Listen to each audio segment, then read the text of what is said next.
Jadi selamat siang buat kita semua, Bapak Ibu sekalian yang mengambil perkuliahan Hukum Laut Internasional.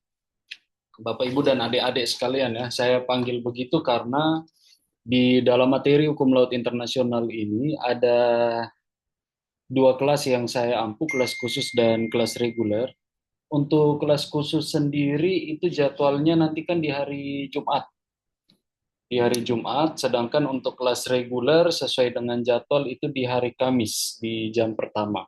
Jadi biar tidak berlama-lama lagi, kita langsung diskusikan mengenai materi hukum laut internasional. Nah, apa yang saya suka dari hukum laut internasional, walaupun memang daerah kita, Kabupaten Timur Tengah Utara itu tidak ada, artinya secara konflik wilayah laut itu jadi sesuatu yang asing, cukup asing dan sangat tidak lazim buat kita untuk berhadapan dengan urusan-urusan itu. Namun tidak menutup kemungkinan ya peluang untuk kita sama-sama saling belajar, saling sharing, kita tahu mengenai pemahaman-pemahaman dasar berkenaan dengan hukum laut internasional. Nah, itu ini sepatah dua kata awal untuk perkuliahan. Kemudian, saya perlu juga sampaikan kepada Bapak Ibu sekalian bahwa ini teman-teman sekalian juga ya bahwa ini perkuliahan yang interaktif dan karena ini dalam metode perkuliahan itu tidak semata-mata dosen itu harus mengajar bertemu langsung dengan Bapak Ibu sekalian, teman-teman juga.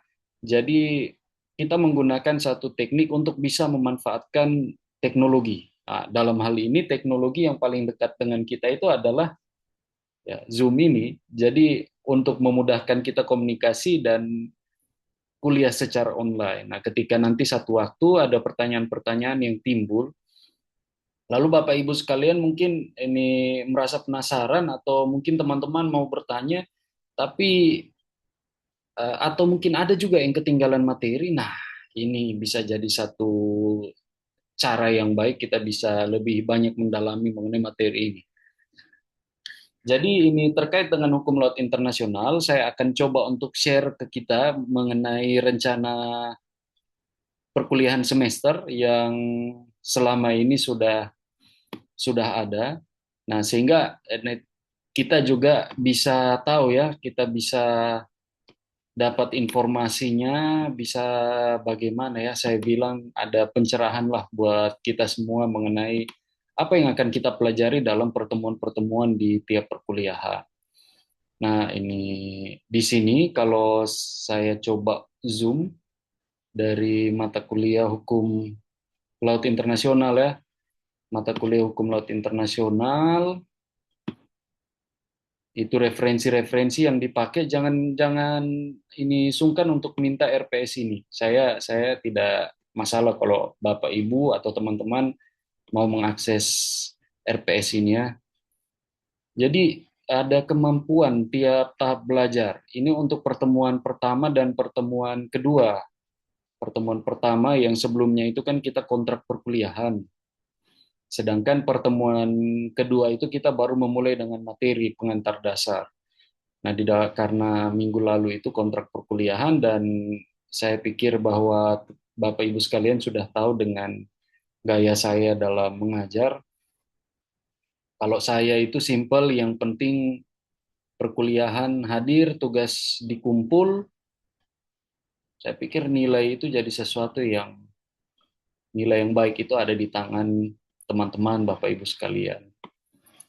Nah, ini di dalam indikator yang pertama ini kita dirancangkan mampu memahami sejarah hukum laut internasional, sejarah hukum laut pada masa Romawi kuno, pada abad pertengahan, dan sejarah hukum laut modern. Lalu dari indikatornya, ada mengenai sejarah hukum laut pada masa Romawi kuno, memahami sejarah hukum laut pada abad pertengahan, lalu sejarah hukum laut modern, institusi-institusi yang menunjukkan yurisdiksi, seperti ada institusi di Prancis sana, nanti kita akan pelajari namanya ILA, ya, begitu saya bilang ILA. Kemudian yang kedua ada yang dari Jepang punya, ada dari Inggris, dan akan banyak kita akan pelajari termasuk dari Belanda. Ya, ini akan bertalian erat dengan perkembangan ini peradaban manusia. Peradaban manusia termasuk peran dari agama dalam mempengaruhi prinsip-prinsip hukum laut internasional. Nanti kita akan berkembang di dalam perkuliahan. Saya sudah siapkan ini materi yang sederhana untuk menjadi uh, awal bagi kita sekalian sehingga kita bisa lebih banyak memahami mengenai materi ini. Saya coba ya, ini materinya. Nah, ini dia materinya. Oke, materi hukum laut internasional saya tidak perkenalan lagi. Saya yakin teman-teman, Bapak Ibu sekalian sudah mengenal saya dengan cukup baik, jadi cukup dipanggil Ishak begitu. Terkait dengan materi kita, sejarah dan evolusi hukum laut internasional, perlu saya kasih sebuah disclaimer bahwa mata kuliah ini disusun berdasarkan buku pedoman dari perkuliahan yang sebelumnya sudah saya buat, saya bersama beberapa rekanan dari Universitas Udayana. Kita menggaungkan riset sebuah sebuah tulisan yang bisa menjadi acuan dalam pembelajaran hukum laut internasional, termasuk praktik ketatanegaraan berhubungan dengan hukum laut internasional. Tidak jauh beda, tidak ada perbedaan yang terlalu signifikan di sana, tapi yang perlu kita semua sama-sama ketahui bahwa hukum laut internasional ini, hukum laut internasional ini dia memiliki sifat yang sedikit berbeda dengan hukum laut nasional. Dalam hal ini, kita akan mendalami yang namanya deklarasi Juanda itu. Sehingga Bapak Ibu sekalian mungkin akan bertanya-tanya, kok ini ada ya deklarasi itu maksudnya apa? Sampai apa sebenarnya hubungannya dengan hukum laut internasional? Bagaimana sebenarnya pengakuan terhadap wilayah maritim? Di samping itu juga saya mau sharing pasti dengan Bapak Ibu sekalian mengenai bajak laut atau hal-hal yang ya bersinggungan langsung dengan hukum laut internasional. Walaupun memang kita itu tidak terlibat aktif seperti yang saya sampaikan di awal, kita bukan wilayah wilayah perairan laut ya, wilayah perairan laut.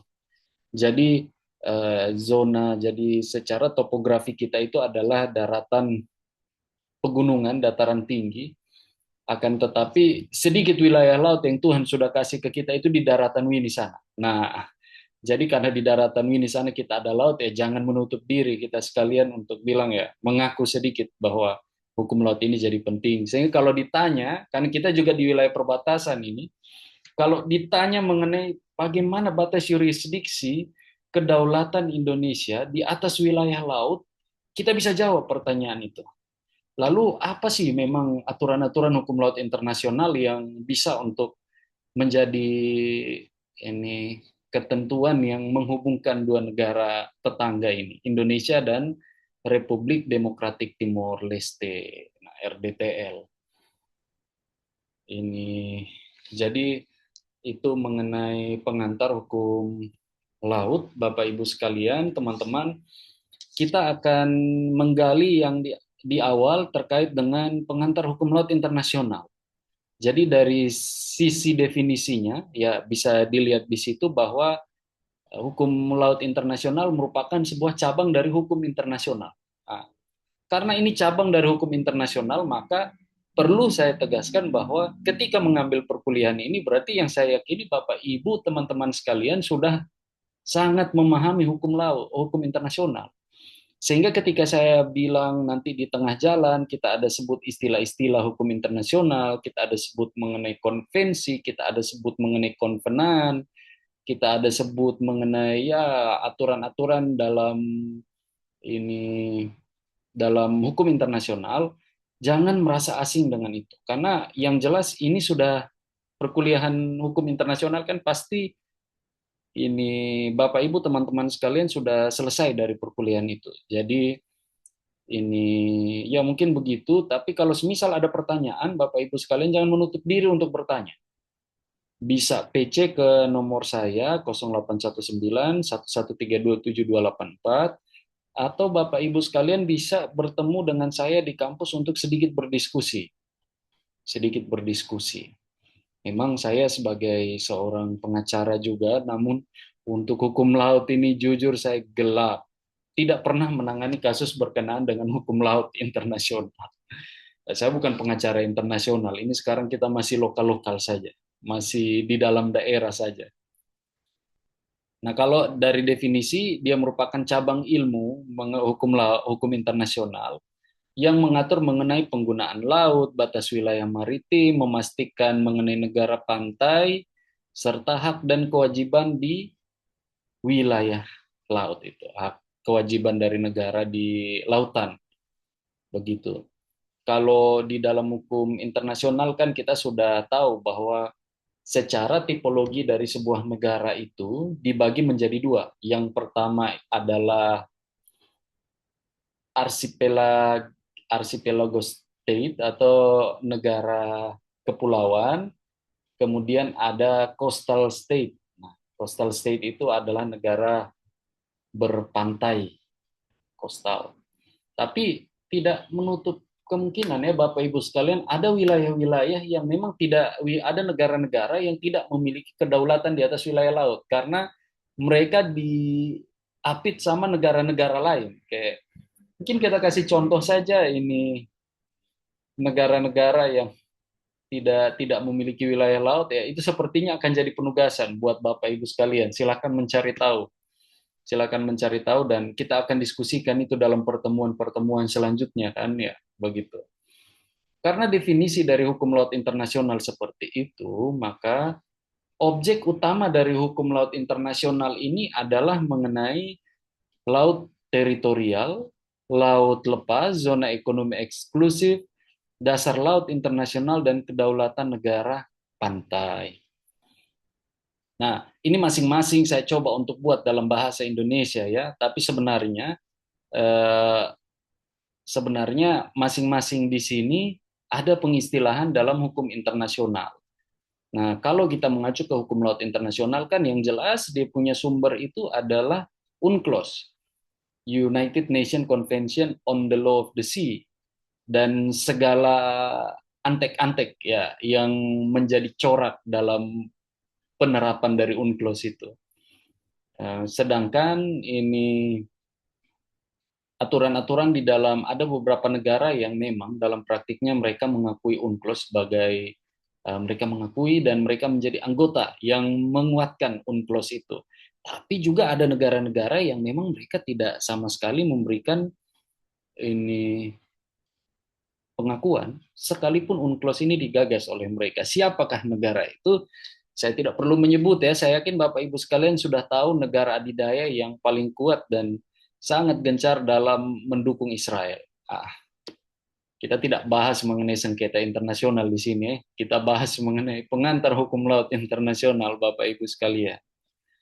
Nah, terkait dengan asas-asas dasar dan dasar hukum dari hukum laut internasional, nah, di sini kita bisa lihat bahwa asas pokok itu adalah kedaulatan negara atas laut teritorial dan kewajiban untuk menghormati kebebasan berlayar di laut lepas atau high seas. Habis itu prinsip penetapan batas, ya equitable delimitation, dan konservasi sumber daya hayati laut. Nah, mengenai pengelolaan wilayah laut, apalagi ini yang dalam posisi bahwa wilayah laut itu dikategorikan sebagai high seas, jelas dia punya konsep pengelolaannya itu beda ya. Peran dari negara pun beda di sana. Peran dari negara itu juga beda. Sehingga ini yang menjadi catatan penting bagi kita semua. Kita tidak bisa menyamakan antara hukum yang berlaku secara nasional dari daya mengikatnya dengan hukum internasional, dalam hal ini adalah hukum laut internasional. Kita tidak bisa apple to apple antara hukum nasional dan hukum internasional. Karena ada interaksi kedaulatan di sana. Kalau di dalam negara ini kan yang berdaulat adalah negara itu sendiri. Indonesia dalam hal ini pemerintah. Pemerintah ada yang ambil kebijakan, kita masyarakat Abu Naik. Itu saya pinjam kata-katanya Pak Ino, itu rekan dosen yang luar biasa itu. Kalau dong di pusat sana buat kebijakan, kita sampai di sini kita yang Abu Naik. Kita yang di daerah ini Abu Naik, mau abu, kok apa segala macam dong naik semua. Sedangkan kalau ini hukum hukum laut internasional, dia tidak sama seperti itu ya. Artinya dari daya mengikatnya, mohon maaf, sekalipun dari daya mengikatnya, kecenderungan yang diberikan itu adalah sanksi secara moral. Walaupun kemudian ada lembaga, ada peradilan internasional, International Court of Justice, dan bahkan di dalam hukum laut sendiri ada lembaga yang menyelesaikan masalah itu juga. Namun ya perlu kita ketahui bersama, kita garis bawahi bersama bahwa ketika sebuah negara sengketa itu diselesaikan, maka putusan yang dihasilkan sama ini Mahkamah Internasional itu untuk penyelesaian ICJ itu menjadi sebuah rekomendasi bagi negara-negara yang bersengketa. Jadi dikembalikan saja. Beda dengan hukum nasional. Hukum nasional kan itu sifatnya eksekutorial. Artinya eksekutorial forward itu artinya ketika sudah ditetapkan maka kamu harus patuh. Kita kasih contoh saja sederhana. Orang sudah tinggal di ini tanah, dia sudah bangun rumah yang begitu mewah, bahkan dia sudah beli dan sudah dipindah tangankan. Kalau kita lihat dari surat pencatatan peralihan hak, itu sudah ada beberapa orang yang tinggal di sana dan hak itu sudah beralih selama beberapa kali. Akan tetapi, ketika di tengah jalan ada orang yang menggugat, dan dia bisa membuktikan dalilnya, bahwa kemudian ada cacat formil dalam pembentukan sertifikat, maka selesai. Mau kita omong banyak, kalau dia sudah BHT, berkekuatan hukum tetap, berarti selesai. Tidak ada opsi lain lagi. Akan dieksekusi. Akhirnya apa? Air mata tumpah. Orang-orang yang sudah pakai sistem berlapis untuk memastikan keamanan di atas wilayah tanah itu kemudian ya selesai begitu saja. Mereka itu sudah sifat eksekutorialnya di situ, dapat untuk dilaksanakan eksekusi. Lain hal dengan hukum ini putusan dari secara internasional ya, yang tadi saya jelaskan itu. Dan dasar hukum yang kita gunakan itu adalah UNCLOS. Namun juga ada perjanjian, ada kebiasaan, ada doktrin. Nah, ini mungkin akan memunculkan pertanyaan, memang perjanjian internasional apa yang berkaitan atau punya relevansi dengan analisis kita? Apa sih sebenarnya itu? Di sini nanti kita akan sharing mengenai bagaimana penerapan dari asas-asas dalam hukum laut internasional, dari UNCLOS ataupun dari kebiasaan-kebiasaan, dari kebiasaan atau konvensi yang tradisi yang memang dibangun antara setiap masyarakat internasional dalam penyelesaian masalah. Saya kasih contoh sederhana sebagai brainstorming dari Bapak Ibu sekalian. Ini hanya untuk kilas balik mengingat apa sih sebenarnya kebiasaan itu. Contohnya kebiasaan. Kebiasaan itu ketika ada orang datang, ada kunjungan dari kepala negara, kemudian ini karena itu merupakan tamu kehormatan, maka dibukalah karpet merah sebagai sebuah bentuk penyambutan. Apakah ada aturan yang mengatur itu? Kewajiban dari negara untuk buka karpet merah ketika pimpinan negara datang? Kan tidak. Tapi itu merupakan sebuah kebiasaan yang secara internasional dipraktikkan dan diterima sama masyarakat internasional. Lalu perjanjian internasional seperti apa? Nanti di dalam sini juga akan ada kita belajar mengenai ini Fasmer Septentrional, itu mengenai perjanjian di atas wilayah laut ya. Habis itu ada Dominium Baltici, ada beberapa yang nanti jadi sumber rujukan kita sampai seorang Thomas Hobbes. Thomas Hobbes ya? Bukan Thomas Hobbes. Maksud saya Hugo de Groot. Hugo dari keluarga Groot. Dia hadir sebagai salah satu orang yang memberikan solusi penyelesaian sengketa antara Belanda dan Spanyol ketika kapalnya Spanyol itu ditahan sama VOC. Ketika VOC masih menduduki Indonesia. Itu nanti kita diskusikan ya dalam perkuliahan. UNCLOS itu dia menjadi konstitusi hukum laut internasional. Oke, baik. Di dalam pengistilahan penting yang perlu kita ketahui adalah yang pertama adalah laut teritorial. Laut teritorial itu adalah kedaulatan penuh ya, negara di atas sebuah wilayah laut. Habis itu ada ini landasan kontinen. Landasan kontinen itu adalah dasar laut perpanjangan dari daratan. Kemudian ada laut lepas, yang tadi kita ungkapkan di awal yang namanya high seas itu. Bebas untuk semua negara, namun kebebasannya itu ada batasan, tidak bebas-bebas sesuka-sukanya mereka, tidak. Bebas dalam tanda kutip. Lalu yang berikut adalah kawasan, atau lebih umum digunakan istilahnya di area. Itu dasar laut internasional. Habis itu ada zona ekonomi eksklusif. Zona ekonomi eksklusif itu atau yang sering disebut EEZ, Ekonomi Exclusive Zone, itu wilayah ketika sebuah negara bisa enrich, dia bisa memanfaatkan potensi yang dimiliki dari laut, tempat di mana kedaulatannya masih ada. Lalu ada garis dasar, garis dasar. Jadi itu titik pengukuran zona laut. Ya, mungkin seperti itu ya, dia punya pengistilahan penting dalam hukum laut internasional yang jadi catatan bagi kita. Kemudian Bapak Ibu sekalian, di dalam hukum laut internasional dikenal dua istilah penting. Dikenal dua istilah penting. Apakah istilah penting itu, Bapak Ibu, yang perlu kita ketahui? Yang pertama adalah mer liberum dan mer classum. Mer liberum itu kebebasan di atas wilayah laut, bahwa laut itu adalah milik dari semua pihak.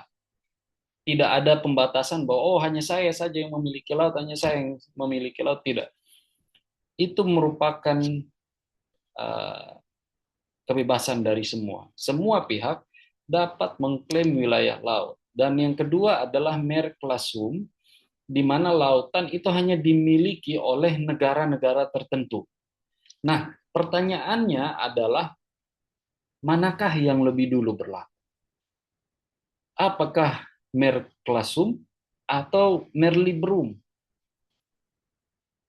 Ini jadi pertanyaan bagi kita semua. Saya berharap ketika ikuti materi ini Bapak Ibu sekalian sudah ada gambaran mana ini yang duluan, atau tebak-tebakan kecil sehingga saya bilang bahwa benar yang duluan itu adalah mer classum. Lautan itu tertutup. Dia hanya dimiliki oleh satu pihak saja. Dalam hal ini siapakah pihak itu? Pihak itu adalah bangsa Romawi kuno. Bangsa Romawi ini adalah sebuah bangsa yang sangat kuat, bahkan saking kuatnya hukum dari bangsa Romawi itu bisa bertahan 1400 tahun lamanya ya, sebelum akhirnya dia jatuh di bawah di bawah penyerangan dari ini dia jatuh di bawah penyerangan dari Turki Utsmani dan yang bekerja sama dengan ini Vatikan ya. Jadi itu menjadi satu hukum laut internasional. Dalam hal ini lautan yang tertutup dikuasai oleh bangsa Romawi kuno, itu merupakan aturan yang pertama kali berlaku. Aturan yang pertama kali berlaku di atas wilayah laut. Disitulah kemudian kita mulai mengenal yang namanya budaya Helenistik. Karena orang kemudian mulai melihat laut ini sebagai sebuah potensi. Potensi tidak hanya potensi secara ekonomi, namun juga potensi secara ini kebudayaan, secara sosial, sehingga dengan mereka mulai mengenal transportasi di atas wilayah laut, mereka mulai melakukan klaim di atas wilayah laut dan mulai menyebarkan pemahaman. Seperti dalam hal ini adalah pemahaman Epikurus. Epikurus itu adalah keyakinan terhadap ini dewa-dewi ya. Dia dia saya ingat betul bahwa ada satu naskah yang ditulis oleh Titus Lucretius Carus. Itu dia ditulis dalam kertas papir, ditemukan di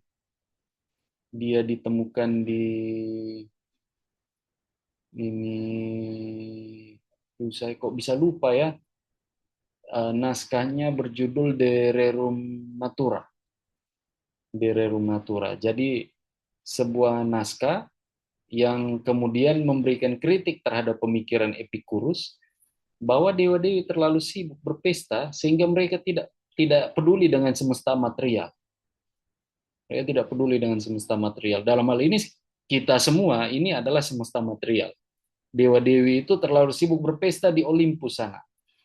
Karena begini Bapak Ibu sekalian, ketika Romawi punya aturan itu berlaku, masyarakat tidak taat dengan hukum Romawi, maka konsekuensi yang akan timbul itu apa? Mereka akan dihukum di bumi, namun kemudian ketika mereka sampai di Kahyangan sana, mereka juga akan dihukum oleh dewa-dewi. Itu menjadi satu satu jalan cerita yang kemudian memaksa masyarakat untuk kita harus membayar pajak. Namun itu pun yang menjadi satu kekuatan dari bangsa Romawi. Karena bangsa Romawi ini mereka bisa menjamin masyarakatnya aman ketika wilayah laut itu dikelola sama mereka. Jadi di satu sisi, sekalipun Merclasum ini dia hanya laut dikuasai oleh satu pihak, namun mereka dapat bertanggung jawab terhadap masyarakatnya ketika mereka membayar iuran-iuran atau mereka membayar pajak. Tradisi membayar pajak ini kan berlaku ketika pada masa bangsa Romawi ini. Jadi mereka ini mulai bayar pajak dan bangsa Romawi yang akan menjaga di atas wilayah laut. Artinya ini reciprocal based on give-give-ten.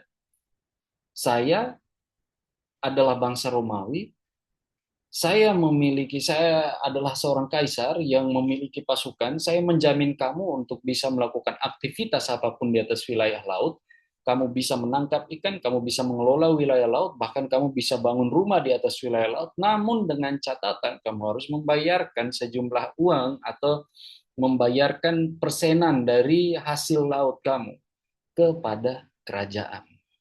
Nah, hasil dari pembayaran itu yang kemudian akan diputar sama kerajaan, kekaisaran itu mereka akan mengelola itu dengan sangat baik sehingga bisa memenuhi kebutuhan-kebutuhan yang lain, bisa membangun benteng-benteng yang sangat kuat seperti ada ini Eropa Barat dan Eropa Timur, ada Bizantium dan Konstantinopel. Nah, itu cerita yang lebih komprehensifnya nanti saya tampilkan buku. Jadi Bapak Ibu sekalian, silakan bukunya nanti diakses saja, tidak masalah. Itu menjadi satu referensi bagi kita untuk kemudian kita bisa mendalami buku itu menjadi satu referensi memperkuat pemahaman kita terhadap aspek-aspek atau dinamika di atas wilayah laut. Kemudian ini Merclasum, jadi lautan karena lautan itu adalah lautan yang tertutup, dia itu hanya dimiliki oleh pihak-pihak tertentu saja. Dalam hal ini dinamika yang pernah saya pelajari itu, dinamika yang pernah saya pelajari adalah karena lautan tidak dimiliki, maka tidak ada siapapun yang memiliki wilayah laut, maka lautan itu bisa untuk dimiliki. Disitulah muncul yang namanya mer librum. Itu kita bilang yang berlakunya adalah res communis.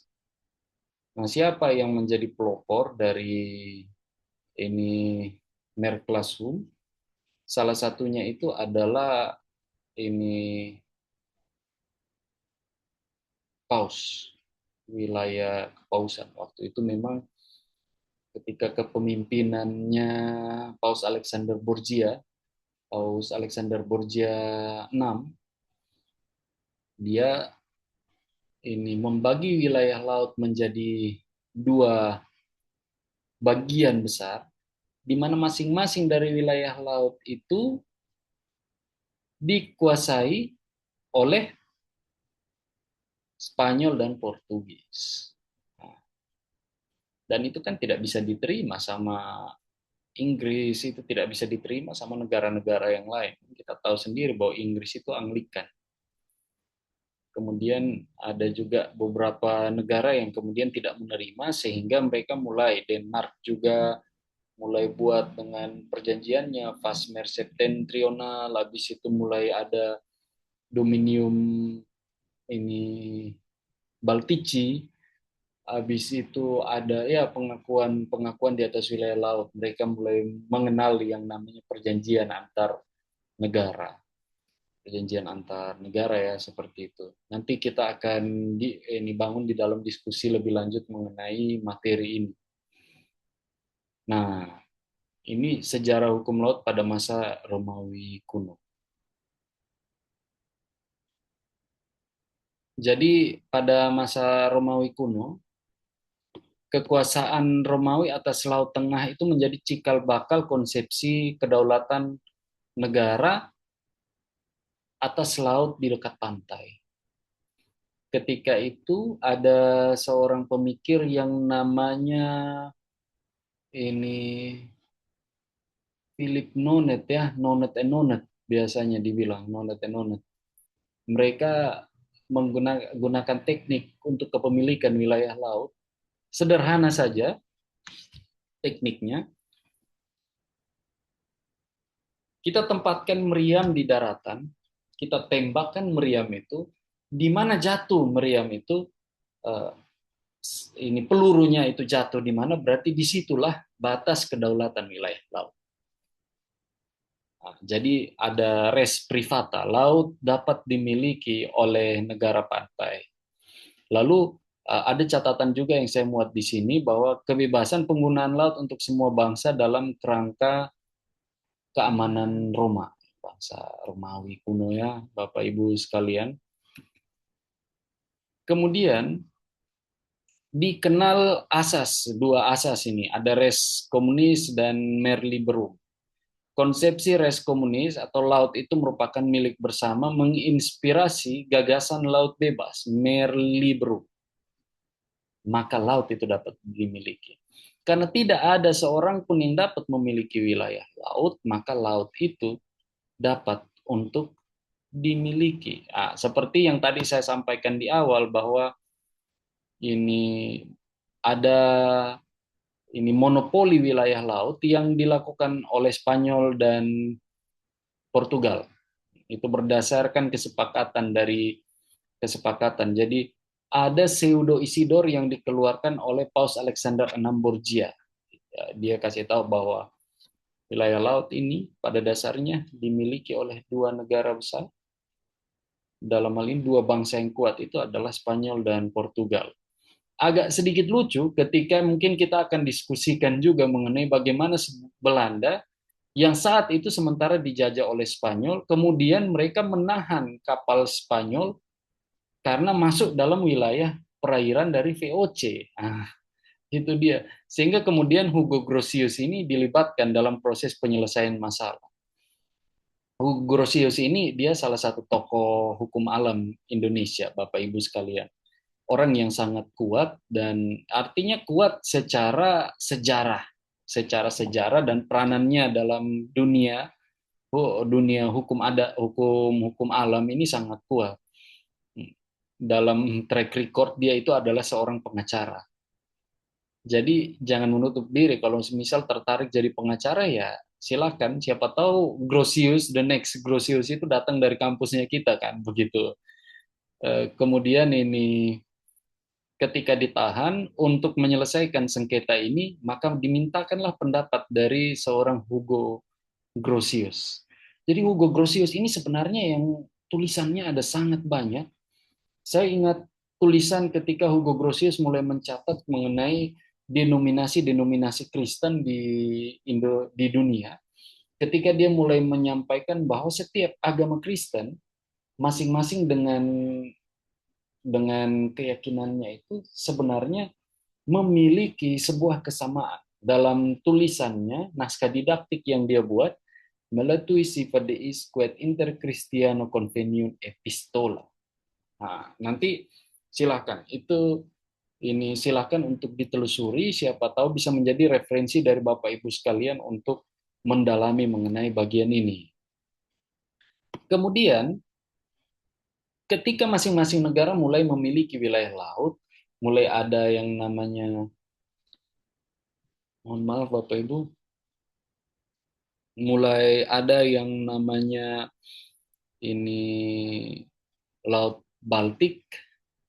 Habis itu ada yang tadi saya bilang Pasmer Septentrional, habis itu Treaty Tordesillas, habis ada ini ya ada cukup banyak itu perjanjian-perjanjian. Nanti saya rincikannya dalam pertemuan kita yang berikut dengan luasan wilayah masing-masing dan bagian mana yang mereka klaim dari lautan seperti itu.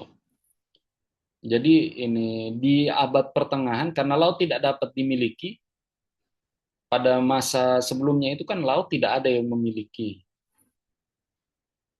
Sehingga tanda akan pergeseran masuk ke dalam abad pertengahan adalah ketika masing-masing negara mulai memiliki atau mengklaim kedudukannya di atas wilayah laut. Begitu. Ada negara-negara pantai Eropa. Setelah runtuhnya Romawi, negara-negara pantai Eropa, mereka masing-masing mulai mendapatkan hak atas wilayah perairannya, begitu, di Laut Tengah. Jadi kalau kita mau cerita lebih panjang lagi, Venesia ini merupakan sentral dari persebaran urbanisme, kebudayaan Helenistik yang sangat kuat, bahkan dia menjadi ini kita bilang itu pelabuhan laut yang daerah yang sangat kaya pada masa pemerintahan Romawi. Itu anggaplah itu jadi satu tempat persinggahan secara ekonomi, mereka pasti datang ke itu wilayah. Jadi yang jelas Bapak Ibu, teman-teman sekalian bisa membayangkan sekaya apa Venesia pada masa itu. Kemudian di bagian yang kedua, Consolato del Mar, muncul kompilasi hukum maritim yang mengatur mengenai perdagangan, pelayaran, bea laut di kawasan Laut Tengah. Jadi ada interaksi, masing-masing mulai memiliki wilayah laut, karena orientasi dari setiap negara adalah memimpin, mempertahankan kedaulatannya, maka mereka butuh duit. Nah, begitu logikanya tuh, duit untuk semua bisa berjalan dengan baik. Paling tidak dengan duit mereka tahu bahwa kebutuhan-kebutuhan lain itu bisa terakali dengan baik. Makanya perjanjian-perjanjian internasional ini kemudian mulai buat kita mengenal yang namanya bea masuk. Ketika barang masuk dalam satu wilayah, dia akan diperiksa, kemudian setelah diperiksa, barang itu dinyatakan layak, baru nanti dibawa ke Indonesia, dibawa ke Indonesia lagi, dibawa ke negara-negara yang mau jadi tempat tujuannya dia itu, Bapak Ibu sekalian. Nah, selanjutnya sejarah hukum laut modern itu baru ada di abad 17 sampai abad ke-19. Ada pertentangan antara negara maritim Inggris dan Belanda ketika mereka mulai memperluas wilayah batas teritorial di atas wilayah laut itu. Nah, jadi ini saya coba untuk lakukan perbandingan biar Bapak Ibu sekalian bisa dapat gambarannya. 3 mil laut itu tradisi klasik dari Inggris, klaim terhadap kedaulatan maritim. 6 sampai 12 mil laut itu merupakan sebuah batas kedaulatan dari negara kontinental Eropa. Sedangkan 200 mil itu merupakan 200 mil laut itu adalah zona perikanan. Nanti kita akan telusuri ini lebih lanjut dalam pertemuan-pertemuan yang berikut. Lalu di sini Bapak Ibu sekalian, ada saya sampaikan juga mengenai pendapat para ahli yang menggagas hukum laut internasional ini.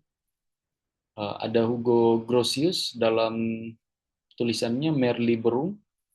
Dia menyampaikan bahwa kebebasan laut untuk seluruh bangsa, laut tidak dimiliki oleh satu negara. Dia dapat dimiliki oleh semua. Artinya kepemilikan wilayah laut ini adalah komunal. Sedangkan Gentili, dia sampaikan juga bahwa ini penutupan laut bagi negara-negara tertentu berdasarkan klaim historis dan geografis. Nah, ini sama seperti baru-baru case-nya kita ketika masa pemerintahan Joko Widodo terkait dengan ini Nine Dash Line, ketika si Cina, Tiongkok dalam hal ini, mohon maaf, Tiongkok, mereka kemudian mengklaim wilayah laut di Kepulauan Natuna. Sehingga kemudian Indonesia, dalam hal ini mereka tidak terima. Tidak segampang itu, bro. Karena kawan-kawannya kita juga, warganya kita juga berlaut di sana. Kamu buat apa kamu datang di sini? Datang klaim dengan Nine Dash Line atas dasar klaim historis dan ini historis bahwa memang nenek moyangnya mereka mengelola wilayah itu. Mereka sering berlayar sampai di sana. Tapi pertanyaannya, apakah Indonesia tidak berlayar sampai ke wilayah itu? Kan tidak juga. Nah, itu yang sebenarnya egosentris dari setiap negara. Sehingga Indonesia kemudian pada masa pemerintahannya Jokowi itu dilakukan yang namanya latihan perang di sana. Jadi mereka langsung alusista semuanya. Itu ditembak di sana, entah berapa banyak anggaran yang habis gara-gara persoalan itu. Kemudian ada jurisprudensi dan undang-undang pelayaran, ada Rhodes, Venesia, Genoa yang menjadi literatur kunci ya. Lex Rogia, nanti silahkan ditelusuri.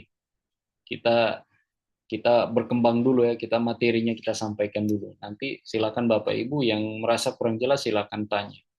Kemudian untuk menegakkan wilayah laut, dia punya kedaulatan di atas wilayah laut atau persoalan-persoalan di atas wilayah laut, maka secara telah ada berdiri institusi-institusi yang menentukan kebijakan di atas wilayah laut. Nanti Bapak Ibu sekalian bisa melihat pada fungsi dari masing-masing institusi. Saya memberikan beberapa contoh. Ada Institusi Dedroa Internasional, didirikan tahun 1873, dia bertugas untuk merumuskan kaidah batas laut teritorial dan jalur tambahan.